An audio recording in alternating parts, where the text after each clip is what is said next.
Good morning, everyone, and welcome to today's presentation. My name is Jose Cermeno, and I'm the product evangelist for MadCap software. And today we're going to be going through a quick overview of some of the main concepts that you'll be encountering when working with Flare, and a good overview of of the user interface, of using Flare, of navigating through the application, and just some of the capabilities that you'll have once you adopt the single sourcing and topic-based authoring workflow to be able to publish across a variety of channels. Before I get started, I want to let everybody know that this session is going to be recorded. We will be sending out a link to this presentation, so if you have to drop off early, if you want to come back, you can watch this again at your convenience. Questions can be sent throughout the presentation. You can use the GoToWebinar console that you see on the right-hand side of your screen. So it usually opens up on the right by default. And you can submit questions throughout the session. We'll be flagging those, and towards the end, we'll have some time for Q&A to go back and address some of those as they've come in. But also, we will be having a special discount for attendees of this webinar on training. So if you're interested in that, you can take a look at that towards the end and then follow up with our sales team. So with that, I'm going to go ahead and get started. And when we talk about working in Flare, today we're going to be talking about some of the main concepts that you'll be using first. Topic-based authoring, I already had mentioned, is the method of how we actually kind of maintain content in Flare rather than document and books or chapter-based authoring, but something very much more modern and dynamic in the form of topic-based authoring. Multi-channel publishing, what that means and what capabilities that give you. And then the concept of single sourcing and how that can make it much easier to maintain large volumes of data and content, as well as make it easy to target content to specific audiences or specific regions.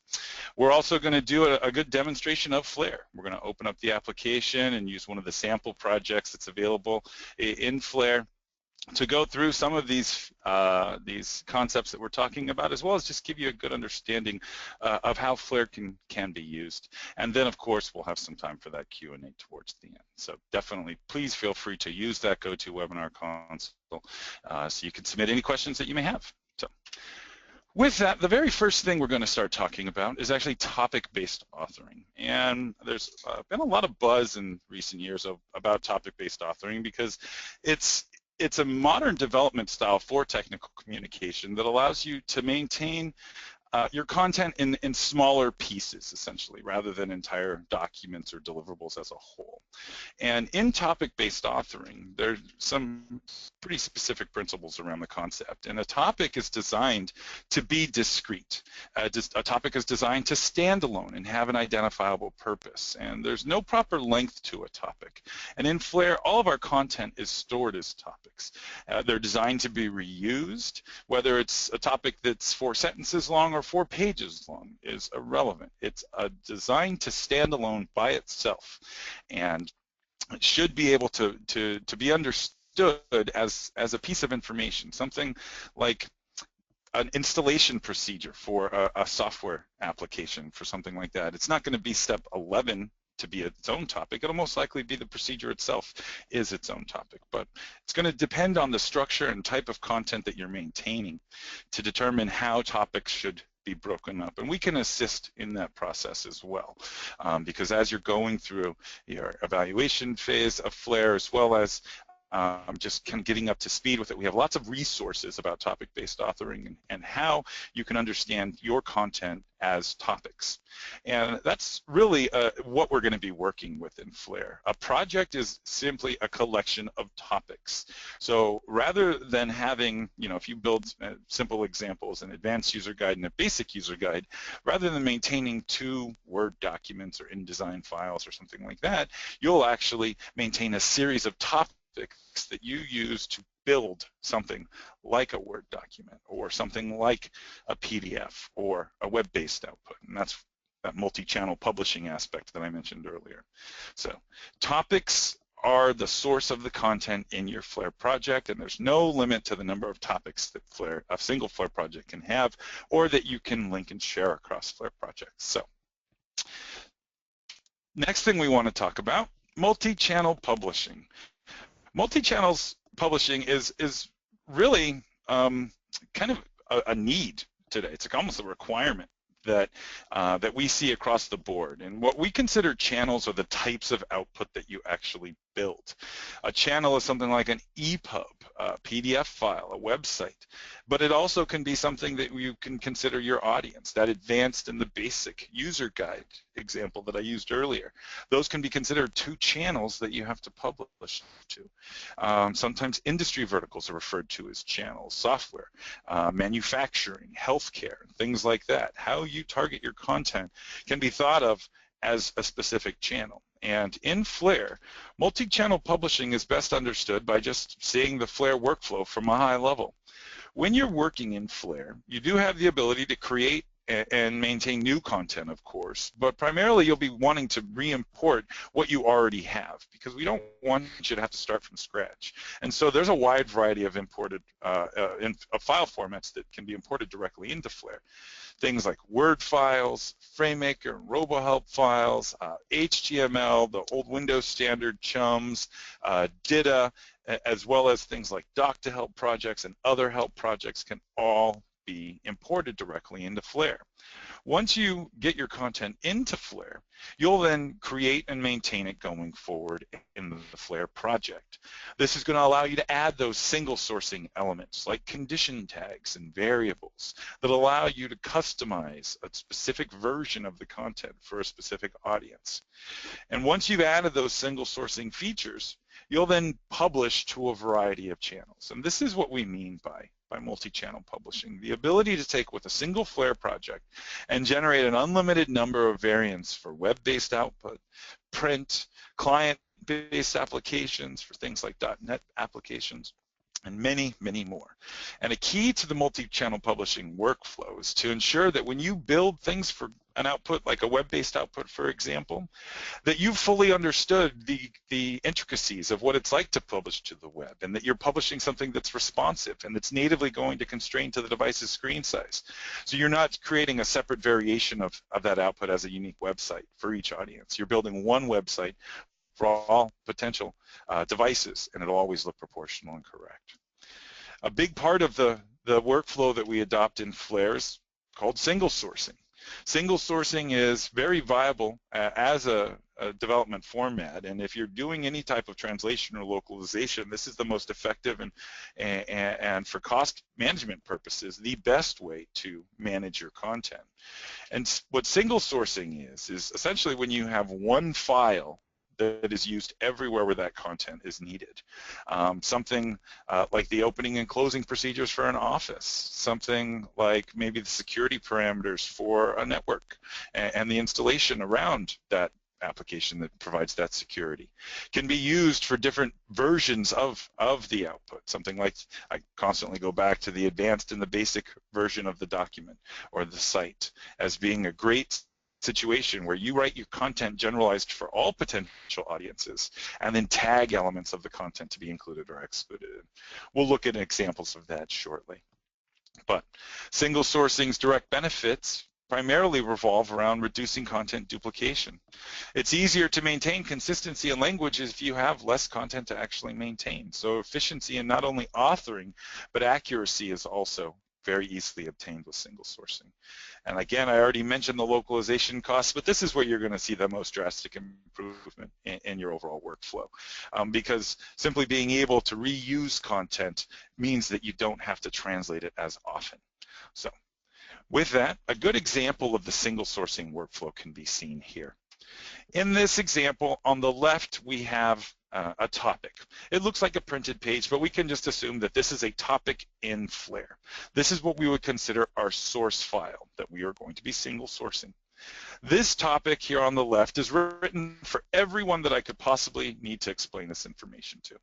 Once you've written that information, you then add those single sourcing features from Flare, where you then tag it with a condition. In this example, we've tagged the first paragraph with a beginner level condition, the second paragraph with an intermediate level condition, and then my second to last paragraph with the advanced level condition. So we've got a single topic that is written for 3 different audiences. Each element that is exclusive to that specific audience is tagged with a single sourcing feature that we call conditions in Flare. In Flare, you can both see as well as have a visual indication by just hovering over it. So you have the options of seeing it permanently in the topic or just viewing it when you want to.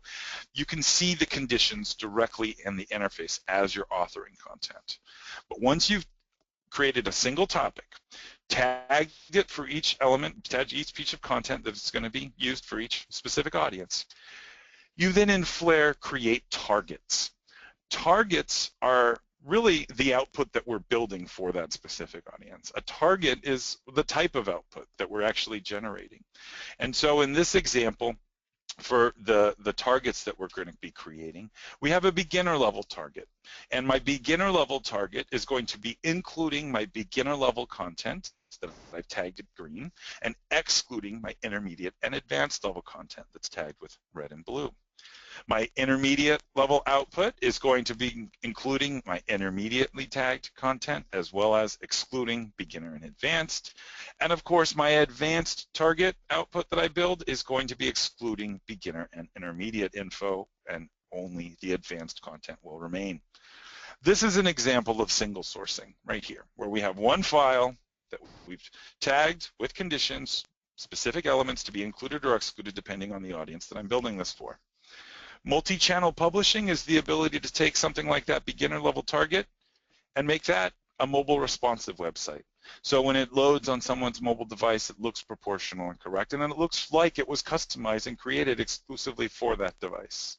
My intermediate level target can be something like a browser-based help system, something like the new top nav output from Flare, where you have a look and feel of a modern website where search is foremost front and center, so you can give your users an easy entry point into the content that you've prepared, as well as provide usability elements like breadcrumbs and menus throughout the application that you're building as a website for your users. My advanced level target can then be something like a printed output like PDF or Word or EPUB. And the advanced level content you can see is being included for this output only, and the blue materials only thing that remains. This is single sourcing from a very high level, and this is what you're going to be able to accomplish with Flare. With that, I'm going to go ahead and jump into the application that is Flare. Put this up here.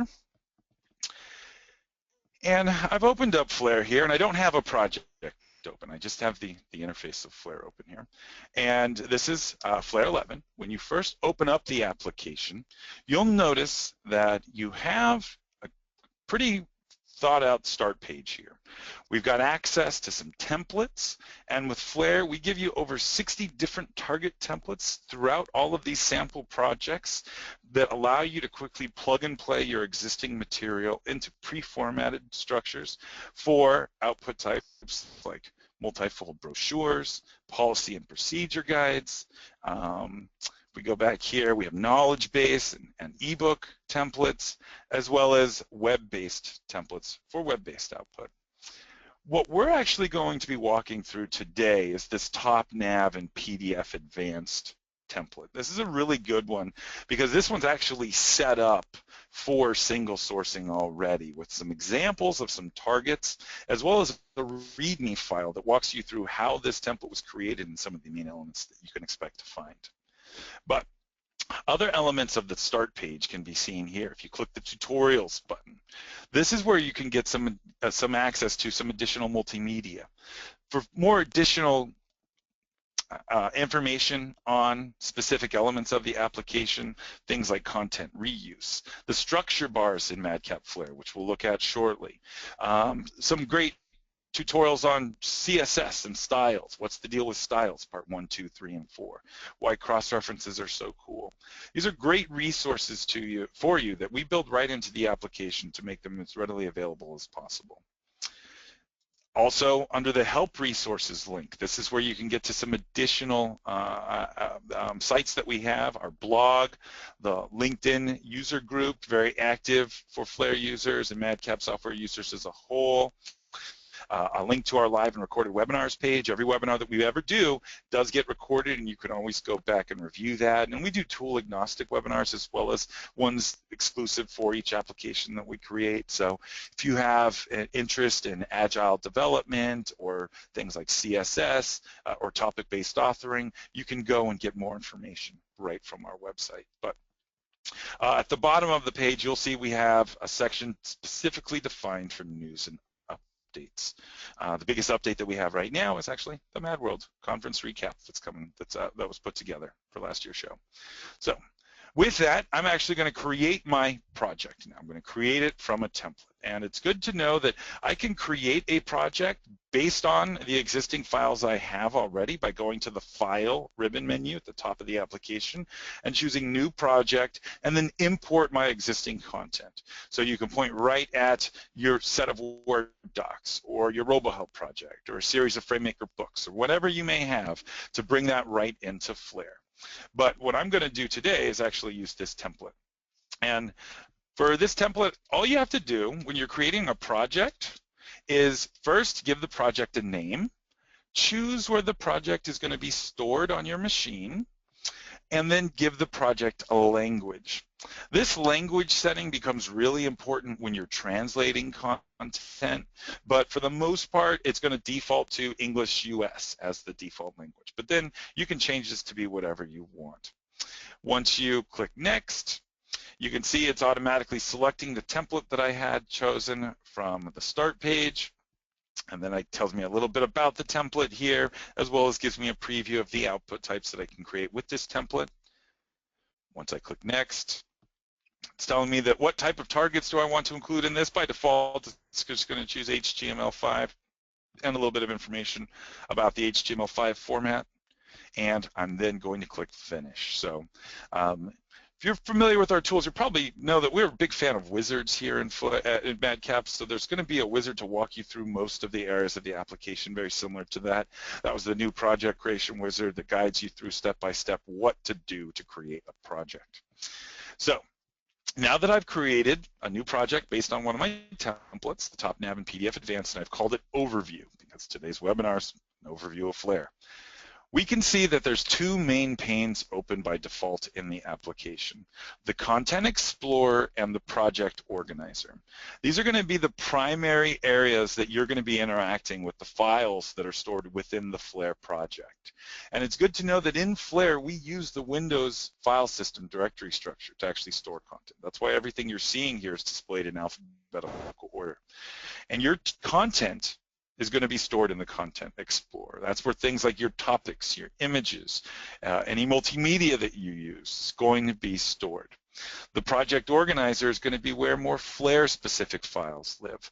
Things like the targets, which are the types of outputs that you're building, the TOCs, which we'll talk about shortly, and other single sourcing files, like the variable tag set, can all be found there. But when you do have topics in your project, we looked at that slide earlier where there was a bunch of interconnected files that we all looked at and considered as topics. Well, here in my project, your topics are all going to display in the folders that you organize them. You can kind of architect the own structure for how you store content, and then the naming convention, as I mentioned earlier, is always going to display in alpha order. But I'll go ahead and double-click this Basic Steps topic. And this Basic Steps topic opens up, and I can see that this looks pretty straightforward. It's pretty standard word processing style interface. As you can see at the top of the application, we do have a ribbon. We kind of copied the paradigm of the Microsoft Office tools for usability. This is a proven method of allowing users to get familiar and adopt a software application faster, simply because of the visual elements that you have in the interface. And there's going to be a lot of new technologies that are going to be at your disposal when you start working in Flare. Depending on where you're coming from, some of this may or may not be new to you, but when you open up a topic and you're actually viewing it in the interface, you can see that I do have a tabbed interface here, so I can come in and view multiple files simultaneously. But not only that, we also have the ability to work in this rendered view. And when I say rendered view, this is what we refer to as the layout in Flare. The layout is determined by this option here at the top of the interface. And because in Flare we can multi-channel publish, what that means is I can view the version of this as a website version as well as the printed page version simultaneously, just by toggling between the interface of the layout. You'll see when I toggle to the print layout, it automatically changed not only the formatting, but also the view that I had for how this was going to render. And in Flare, when you're generating content for something like a printed output, you can very easily modify the page layout that is displayed in the editor just the same. So this page is actually formatted to look like this in the output from the template, and that's covered in the README as well as in our documentation. But in the interface of Flare, while you're actually creating and editing content, I can customize the view that I have in my editor. That's kind of the point that we're trying to make here, is that you can customize and see exactly what this is going to look like, no matter how many permutations of this topic you're building in targets. You'll always be able to toggle in the editor and view this rendered in a specific page type right here from within Flare. We also have the ability to utilize an element for writing called the structure bars here in Flare. The structure bars are enabled or disabled by toggling this button here on the bottom of the interface, where you can actually, it says toggle show blocks, and you actually show the blocks. What this allows you to see is the underlying block structure of this content, because Flare source is all XML. So when you started with a website, or you started with a series of Word documents, or whatever your original content was that you imported, that you then imported into Flare, it actually becomes XML once we actually do that conversion. And the underlying block structure of the XML can be seen here in these block bars. Now, you don't need to have the structure bars turned on, but the structure bars are patented MadCap software pieces of technology that allow you to interact with the content in very easy ways. For example, this list item here. If I right-click on this list item, I get a series of options that are going to be customized for that specific tag. As you see, if I go to my style class, this is where you can actually format content and use another style from your style sheet. Whereas if I right-click on a paragraph tag, I do have style class options, and I'm shown with a preview what that style actually looks like here in this right-hand flyout menu. So lots of effort can be minimized by just turning on the structure bars and having access to those right-click options. For example, when I right-click on a list on the OL here in the topic, I get list specific options on the type of list that I'm embedding, or continuing the sequence, or starting the sequence over. But what this really becomes handy for is applying conditions. Conditions are user defined, and in a Flare project, go here and open up, we have a folder called conditional text, and in the conditional text folder we have a condition tag set. And condition tag sets are what you use to store your conditions. Conditions can be something like print and web. Conditions can be audience A, audience B. Conditions could be something like version 7 or version 9. It's up to you to determine how you are architecting your content in a way that needs to be separated and isolated for specific audiences or channels. And when you're actually working with the conditions, it's very easy to create a new condition. We have one called online, one called PDF. Let's create another one called EPUB, and we'll make this one blue. And you can obviously come in and customize the color that you assign to that condition, because sometimes it's associated with a specific product or a specific region or a specific customer.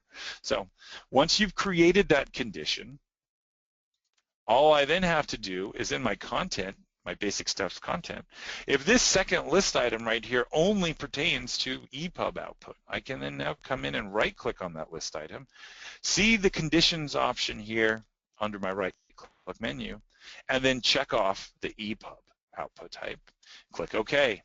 Visually, I can see that the condition has been applied because there's a background color to the element. I can also shut that off by toggling the button that says Hide Show Conditional Indicators at the bottom of the interface. So this is what I meant by you can work with the view of the condition in front of you or without. We also have the ability to customize what the view of the editor is for viewing this as it would be used in a specific output. So if I'm building an output, for example, for PDF, and I want to see what my PDF version of this topic looks like, I can, of course, generate a preview of that. But if I want to work in that conditioned view, work in the view that has my EPUB specific content removed, that's what this second button from the left-hand side of the interface does. It says select the conditional expression for viewing this topic in the XML editor. And if I go in and exclude my EPUB content, you can see it's automatically removed from the interface. It's still there in the source code, but this is just showing me what this topic is going to look like when I build this with the EPUB content removed. So just a quick overview of working in Flair's editor and some of the options that you have available to you, as well as, if you look here, underneath this drop-down menu with this little kind of eyeball, you can hide or show many of the elements that you see in front of you. So things like markers are going to make it much easier to identify things like embedded variables. Variables are another part of single sourcing that's very important. Variables are what you would use in place of things like phone numbers or email addresses or maybe product names or versions, because a variable is really great for use in a situation where you would normally embed a piece of information like a phone number in many different places. And then if you ever needed to update that phone number or customize it for a specific audience, you would do something like a global find and replace. Well, the variables allow you to not have to actually do that. We have just like we had a condition tag set that stored all of the conditions, we have a variable tag set that stores all of our variables and their definitions. And there can be more than one definition for variable. The definition is the text that's actually going to display in the output. So if I have a product name called FictionSoft here, and I'm going to use my Flair project to create content for two different products, both FictionSoft and another. I can come in and add another, add another variable definition, and we'll call this one MadCap Soft. And now I have two separate definitions for my product name variable. There's no limit to the number of definitions that can be stored, and we'll look at in the target in a couple of minutes how to set what product name is actually going to display in the output. But here in Flair, in the topic editor, when you want to embed things like variables, you do that right from the insert menu. Many of you should be familiar with the concept of an insert menu, and this is how you're going to actually embed all different types of additional assets or elements that you may be using in your content. Things like images. We support all forms of images, both vector and raster, as well as 3D objects. Multimedia can be embedded right from the interface of Flair, and we support all modern multimedia file types, as well as have built-in integration for YouTube and Vimeo. So if you are hosting your multimedia on those sites, you can just paste in the code for that video and we'll automatically include the player, the volume controls, and all of the elements that you need to have that available to your users when you're publishing to something like a website. We also have the ability to natively screen capture when you have the companion tool to MadCap Flair installed, MadCap Capture. QR codes, that interactive slideshow, tables. We have a built-in equation editor. Some of the dynamic effects can be very easily included right here from the Insert ribbon menu. So when you're working in Flair, your content is always going to be stored here in the Content Explorer. Your topics are going to be the basis of your content, and you'll be editing and adding elements to the content from the topic editor. I mentioned that this was a rendered view earlier. You absolutely do have the ability to work in the source code, and you absolutely can go in and see that I have the capabilities to do dual synchronous editing. So when I'm making a change in one, it's happening dynamically in the other. When I'm highlighting text in one area, it's highlighting it in the other. So if you are someone that likes to work in the source code, or you're embedding scripts or anything like that, very easy to have access directly to the source, but you never actually need to look at it. The whole point of a tool like Flair is to give you this visual interface so you can come in and customize your content and see it in different formats, as well as work in different variations of it, all from one application. So topics are the basis of your content. And I mentioned before that there's no limit to the number of topics that you can have in a project. And let's say I have 150 topics in this project.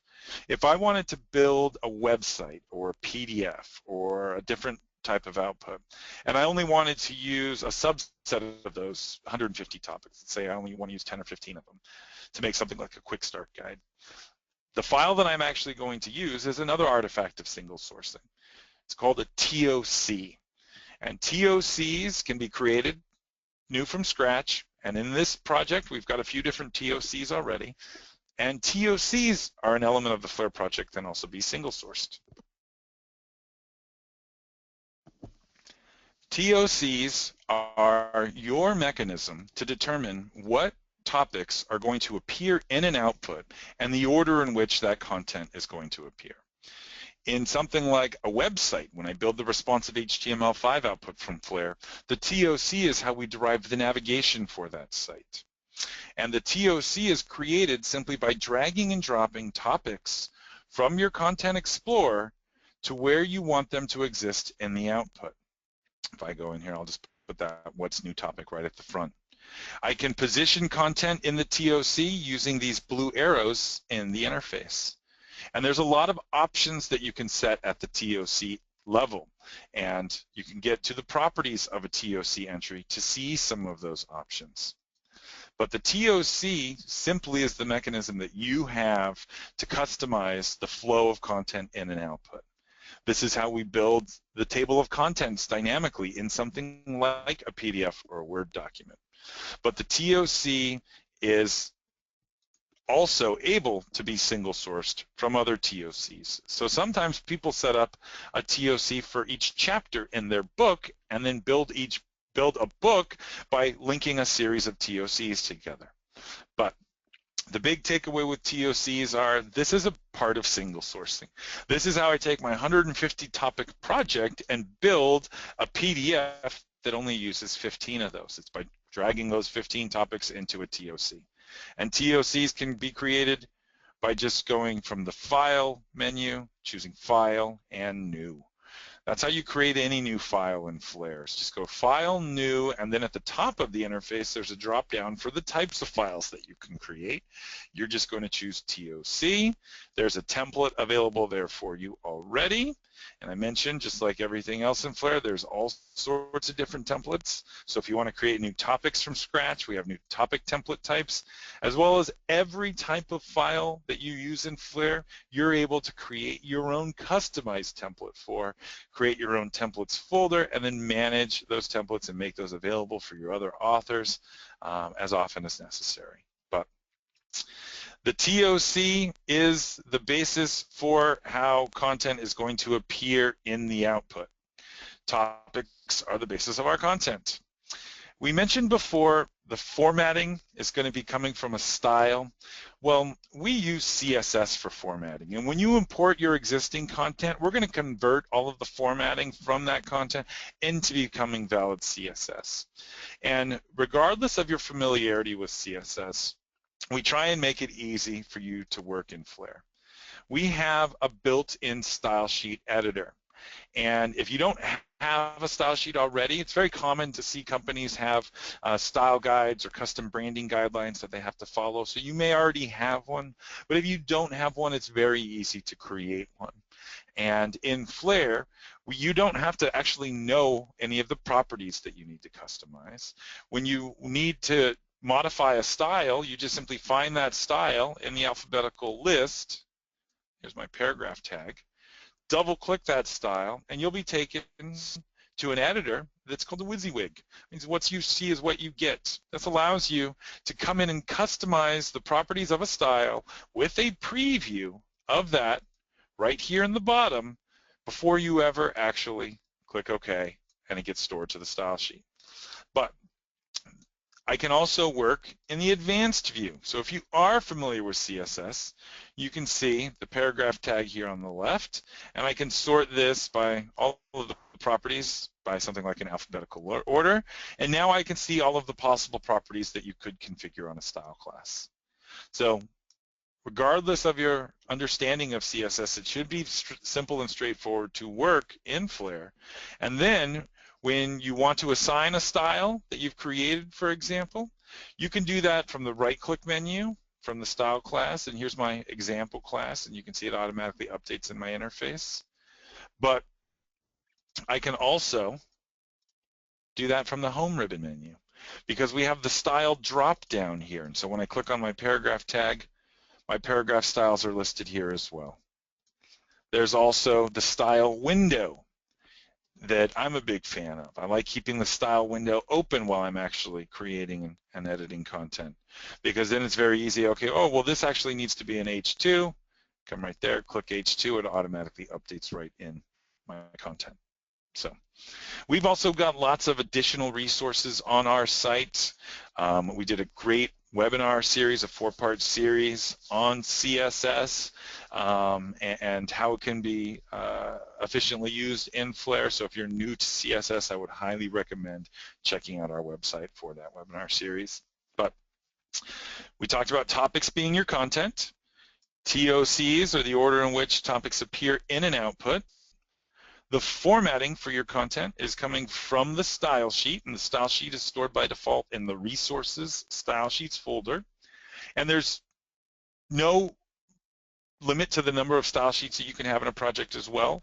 You can have one style sheet for all of the outputs that you use for both print and web, and taking advantage of style sheet mediums is how that is done.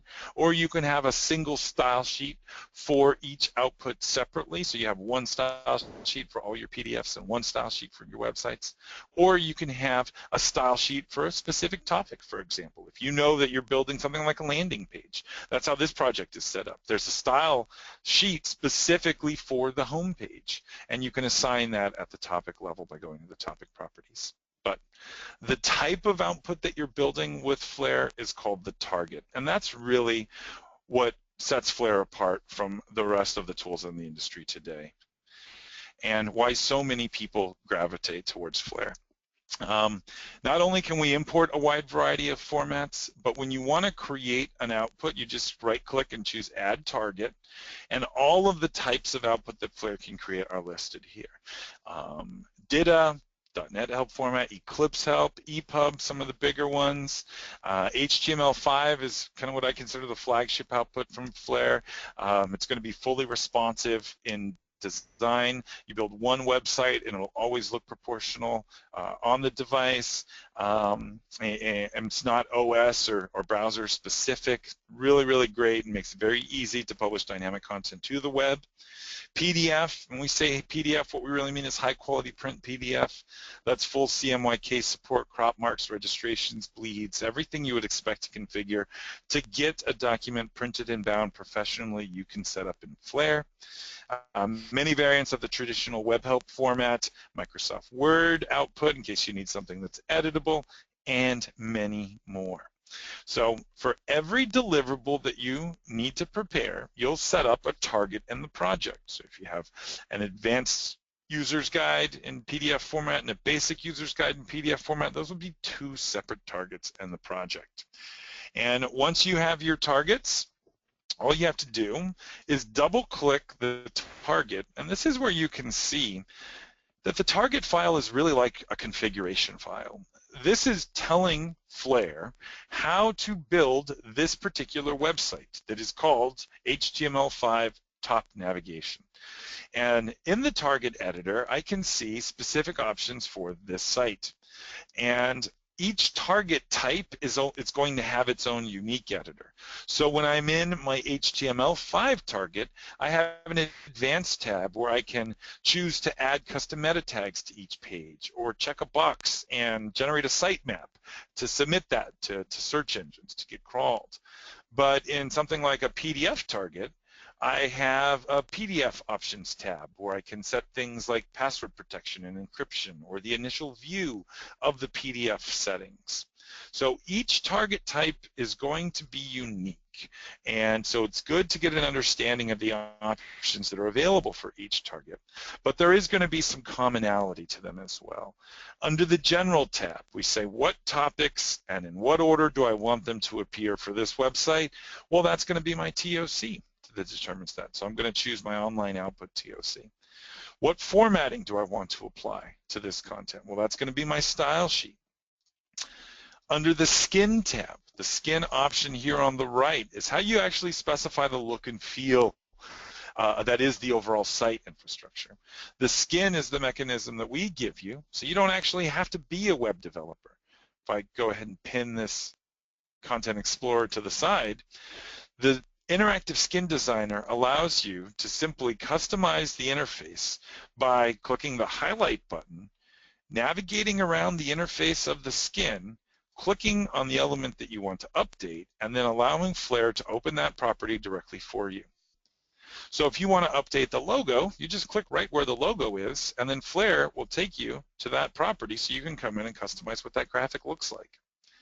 And because this is going to be for responsive output, meaning this is going to work for all devices, I'm building one website for all devices, I can come in and customize both the tablet version of my site as well as the mobile device version of my site as well in this interface, and then of course generate a preview if necessary.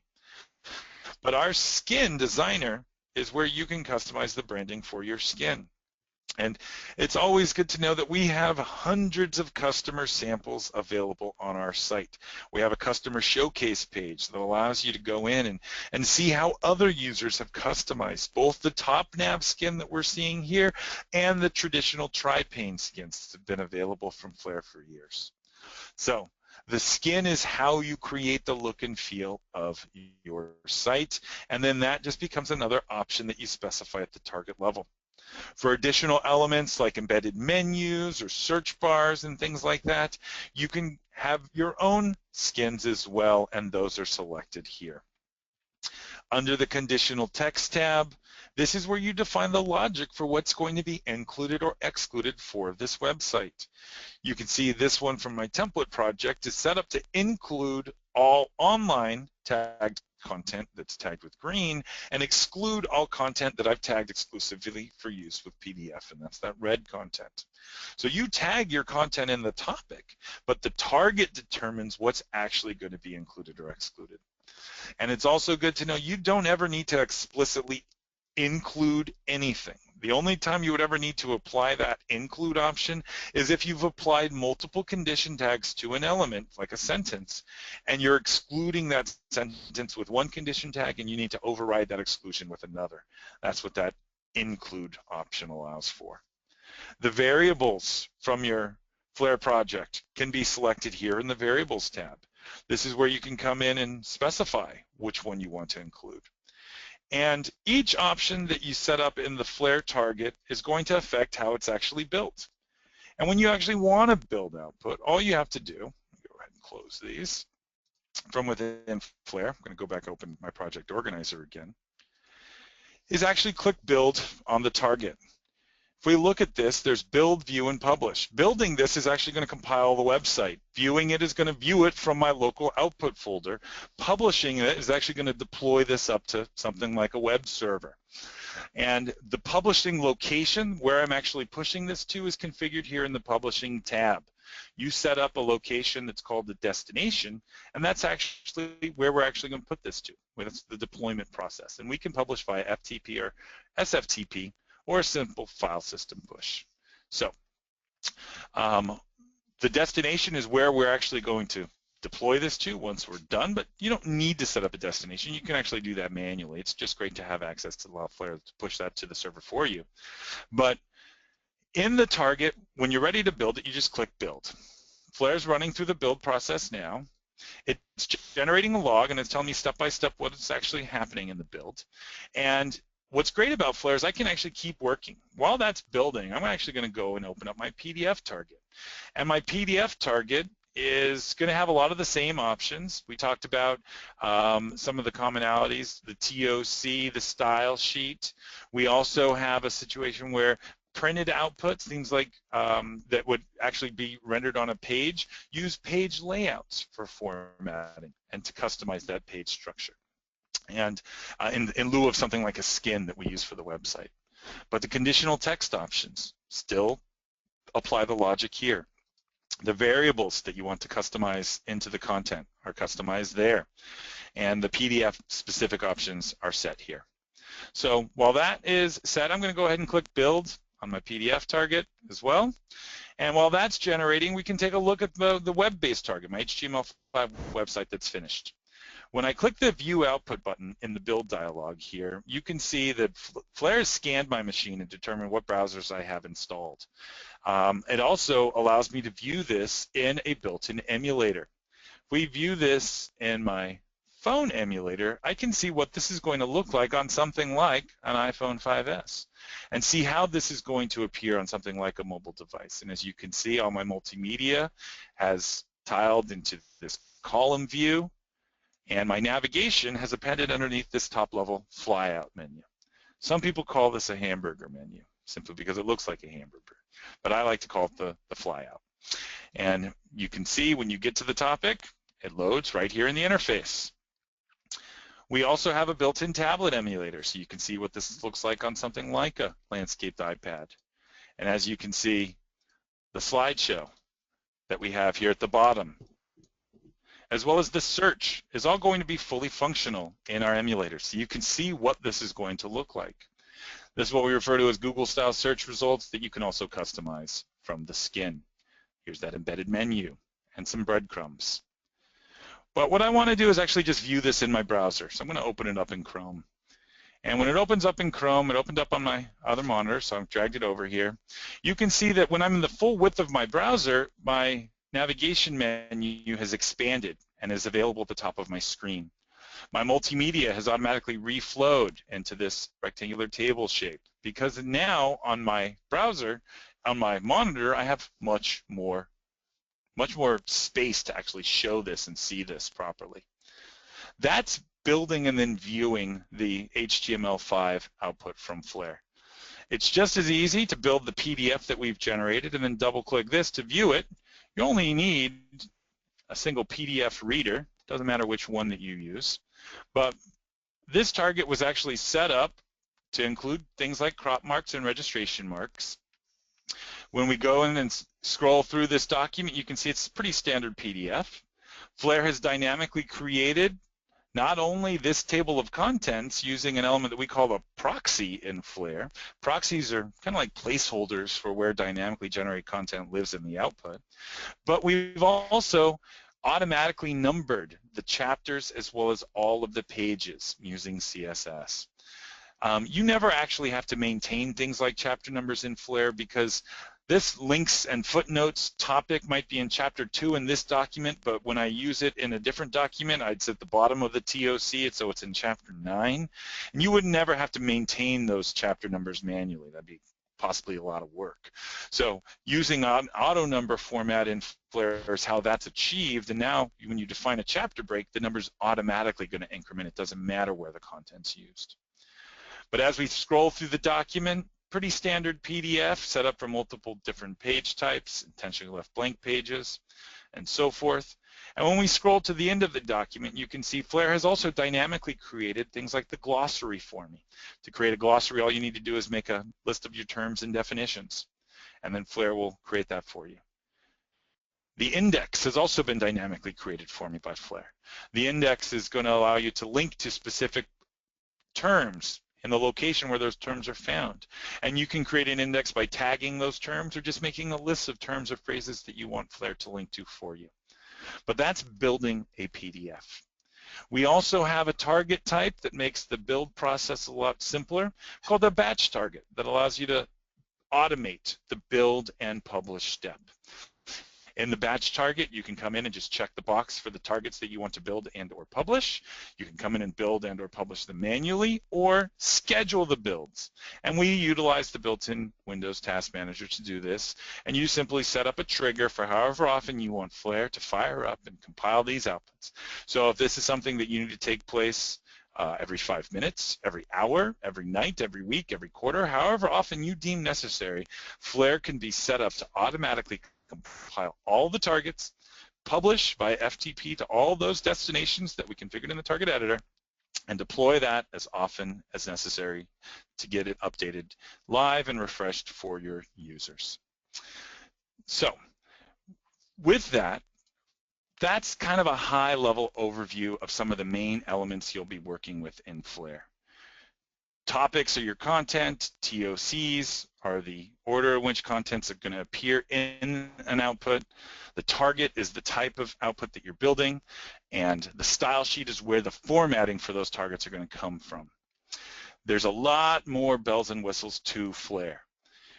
For multi-author teams, when you have multiple people writing simultaneously, we have built-in source control using some of the more popular protocols available today. And if you don't already have source control as part of your process internally, we would recommend something like Git or Subversion. Open source, widely supported, very robust, best of all free, and native to the application. So for no additional cost, you can have built-in redundancy across all of your content. So with that, I'm going to actually jump back to the slides and see what questions there may be. So now's the time to go in and submit your questions. Go here. There was our Flare demo.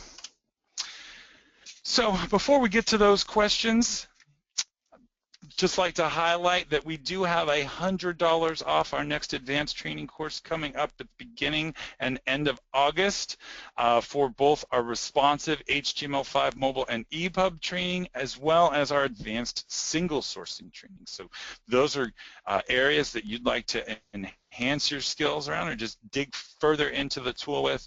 Definitely follow up with our sales team at sales@madcapsoftware.com. We also have announced earlier this year our call for papers for MadWorld 2016, the premier TechCom and content strategy conference. We are having our fourth one this year in San Diego, and you can view our website, madworldconference.com, for more information about the call for papers, as well as information on pricing and early registration discounts. So definitely follow up about that. And so with that, I want to thank everybody for watching. I've left my contact information as well as some others for MadCap on Twitter. If you ever have any questions, please feel free to reach out. Or if you have further information or would like a more in-depth demo, maybe a more technical demo, maybe a more specifically targeted demo for specific types of output, or if you'd like us to walk through and import some of your content and show you what that looks like in Flare, please do not hesitate to follow up with sales@madcapsoftware.com. We're more than happy to take the time to show you all of the opportunities you have to improve your workflow with concepts like single sourcing, as well as give yourself an option for some diversity in how you're preparing content and the types of channels that you're publishing to, making it available to your users in the format that's going to be most convenient to them. So with that, I'm going to jump to the questions here. Let's see here. Give me 1 second, everybody. All right. First question. How does the screen capture work? Do you have built-in editing options? Well, that's a great question. The screen capture functionality is actually enabled using a tool called MadCap Capture. And if you go to our website, we've got quite a few examples of functionality with Capture, as well as an overview of what Capture can actually do, because we've got some unique capabilities with Capture and Flare that allow you to single source not only image content, but also image quality. And when you purchase Flare, Capture comes available for free as an additional add-on. So if you have Flare, be sure to install Capture, and that's what's going to activate that screen capture button. That's going to allow you to natively embed captures right in the application. If you don't use capture, that's fine. You can use another screen capture tool just the same, but with capture you can actually tag the objects like the arrows or the text boxes in your images to be included or excluded. So when you build your web-based output and you've got PDF-specific graphics in your images, you can remove those. And we can also single source image quality. So when you build your website, it's 96 DPI RGB, but when I build my PDF that I'm getting printed and bound, it's 300 DPI CMYK high-res graphics. So some unique capabilities that you can only get from Flare and Capture, so definitely take advantage of that. Next question, go here. How can metadata be added to topics to help with search engine optimization? Is there a special tab, both internet search engines and Flare's internal search? The topic properties is where you can add individual pieces of metadata inside of Flare for search engines to actually pick up. When you right-click and go inside the topic, go to the properties. There's a topic properties section, and the description is what you use. Whatever you put here is what gets written as metadata to the topic and picked up by search engines. So it's a great question. Next one. Let's see here. I see Dave's gone through and answered quite a few already. That's great.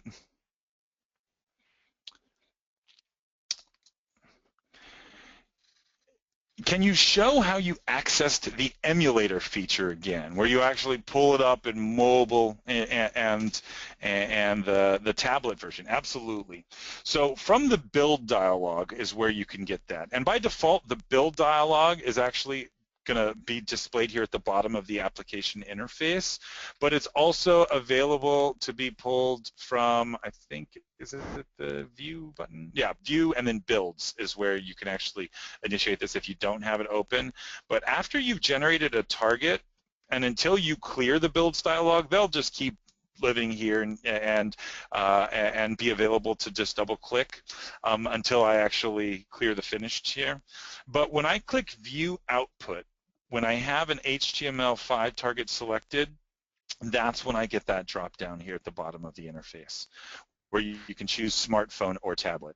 So this view output button is what you can actually use to access that element. And then when you click, smartphone, it opens up. Like I said, the search works, the navigation is going to function. This is just like if you were viewing it from within a mobile device yourself. But this just saves you the time from having to publish up to an internal web server and then open up your phone and then look at that directly. And the navigation that started out as our TOC is what becomes available from the mobile navigation as well. So, great question. Let me see here. How are styles handled for PDFs? Are they using your CSS or separate XSL FO styles? Great question. Historically, transformation of XML has allowed for quite a bit of flexibility using things like XSL FO or XSLT. But in Flare, we use CSS for the formatting, and we actually recommend the use of style sheet mediums to customize formatting for specific channels. A style sheet medium is really like a section of the style sheet devoted to a specific output, and we've got lots of information on our site about style sheet mediums because it is a very, very useful element of single sourcing as well, because you can single source one CSS file across an unlimited number of channels. So with that, everyone, I want to thank you again for your time and for joining us for today's presentation. Please feel free to reach out to sales@madcapsoftware.com with any additional questions that you may have, as well as to set up any more customized workflow overviews or demonstrations that you may need for your team. Thank you again for your time, and stay tuned for future news about future updates. Thanks.